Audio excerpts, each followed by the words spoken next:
Hello, hello. Welcome on into another episode of the Whiskey Crusaders. I'm Will. I'm Matt. Today we're going to be drinking Old Taylor and their 6-year-old bourbon. Don't forget to hit that like and subscribe button. Click that notification bell. Matt, tell me a little bit about Old Taylor. I can see this is an old bottling. Yes, this is an old bottle of Old Taylor here. We're borrowing this from a buddy. He heard we like to review things. Let's see if you guys can see it. So as you can see, this is a bottle from the 70s. He thinks like 78. It's got this old Kansas sticker on there. That's the liquor tax. It's got the old tax stamp on here. But anyway, he thinks it's from the 70s. He found it in his mother-in-law's basement and asked her about it. But yeah, his name is Trip Maschmeyer. I'm guessing that's how you pronounce the last name. I'm not 100% sure of that. But he's letting us borrow this. So we really appreciate that, especially stuff from the 70s you rarely see. And so we're really appreciative. So we'll tell you a little about Old Taylor. So this is the 86 proof. The current ones today are now 80. This one's 6 years old, which is nice. Today's is no age tip. They put a 6 in the bottle with no age tip, so thanks a lot, guys. All right, so this is the Colonel Edmund Haynes Taylor. Of course, is the famous currently aged Taylor, makes all those, bottled and bond ones. He's the father of modern bourbon. He started as a banker and helping to finance new distilleries and eventually said, hey, why not purchase one yourself? So in 1869, he purchased the Leestown one, called it OFC. He was, of course, one of the first guys to modernize extending facilities, using first one to use copper fermentation tanks, column stills, state-of-the-art grain equipment, and he's a more efficient sour mash technique. And he also does the steam heating system inside of barrel houses they still use to this day. So that's pretty wild that he invented all that. So pretty important guy. He also was the mayor of Frankfort for 16 years and eventually sold his distillery to a guy named George T. Stagg in 1879. And then do what? I've heard of him. I know you've heard of him. I know. Imagine that. He also made a second distiller in 1887 called the Castle Distiller. We talk about the history of that on a Pinhook video because that's what Pinhook has renovated is the Castle Distillery. So you'll see the history on that. We'll link that later on. He's also one of those people responsible for the 1897 Bottled and Bond Act. So a really super important guy. In fact, even though this is an 86 proof, it says distilled and bottled under the United States government supervision by the Old Taylor Distillery. So that's kind of cool. They still are putting this on there all these years later. All right, so let's see what this 70s year, so at least 40 years old whiskey here tastes like, this beautiful bourbon. All right, let's see what we think. Truly amazing that people have found these dusties like this and are willing to let us try them. We appreciate the heck out of you. Absolutely, because these are rarities. Yeah. Oh, nice butterscotch, vanilla. Mm-hmm.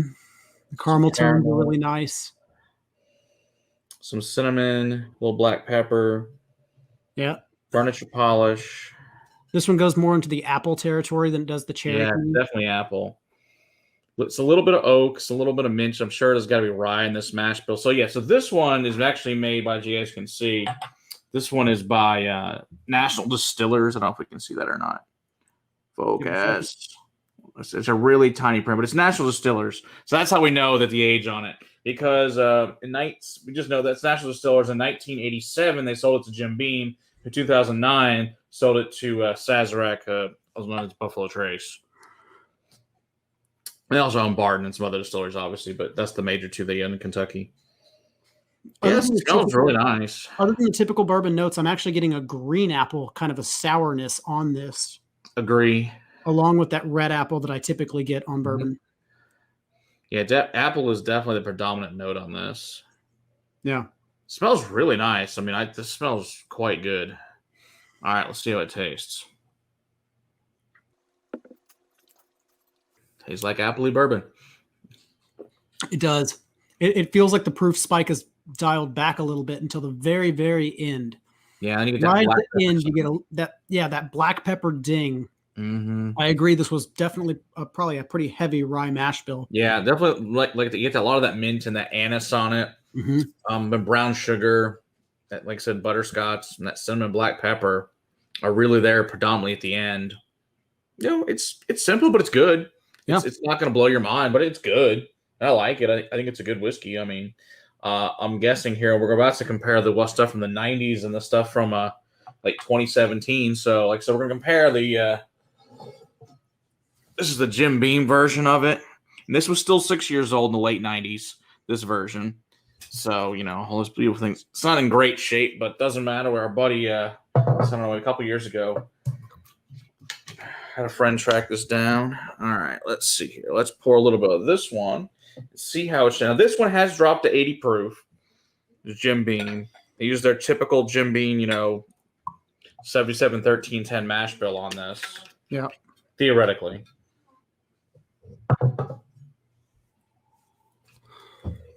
All right, let's see here. Oh, the nose definitely changed. Oh, vastly. This one does have more of a corn sweetness to it, and a lot less of that rye. Yeah.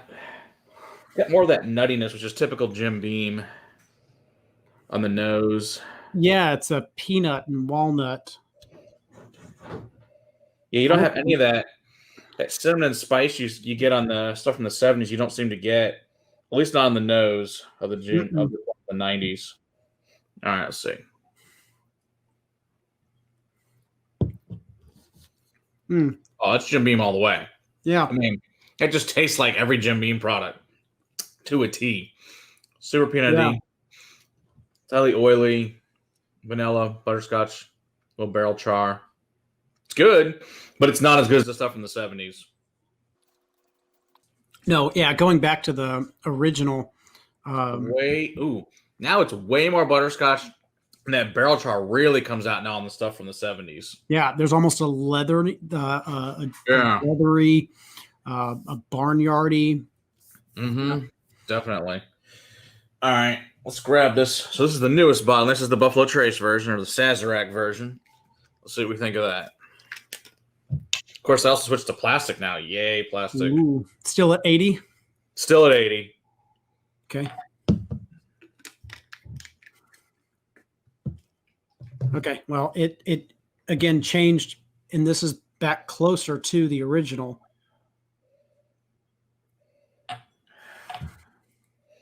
Yeah, it is, isn't it? Interesting.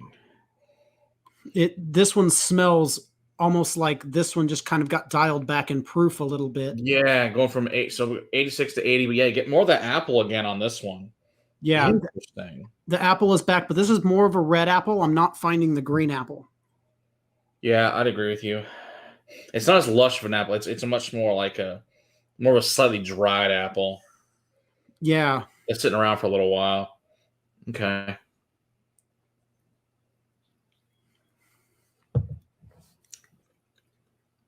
Not bad. It also has no age statement anymore. There's a 6 on the bottle, like the old 6s that had age, but it's no longer technically 6 years old. Yeah, again, the proof is on the palate. There's not really any ding at the end like there should be. Mm-hmm. But again, I think it's closer to the original than what Jim Beam had done to it.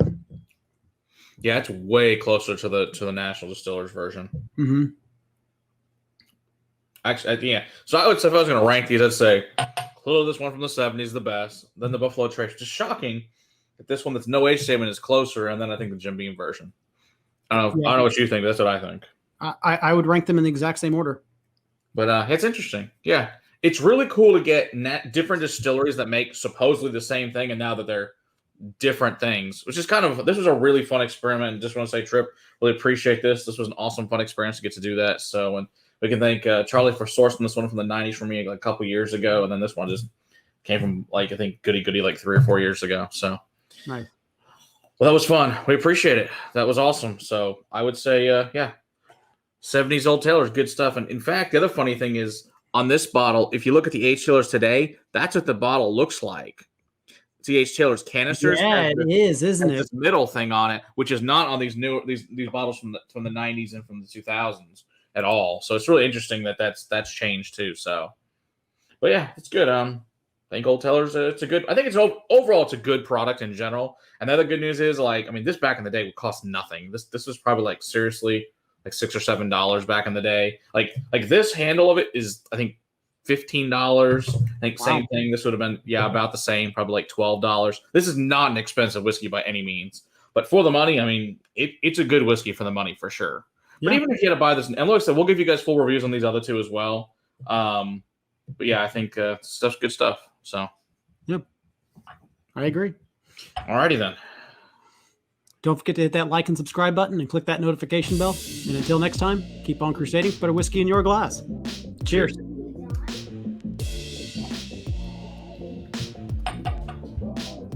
right.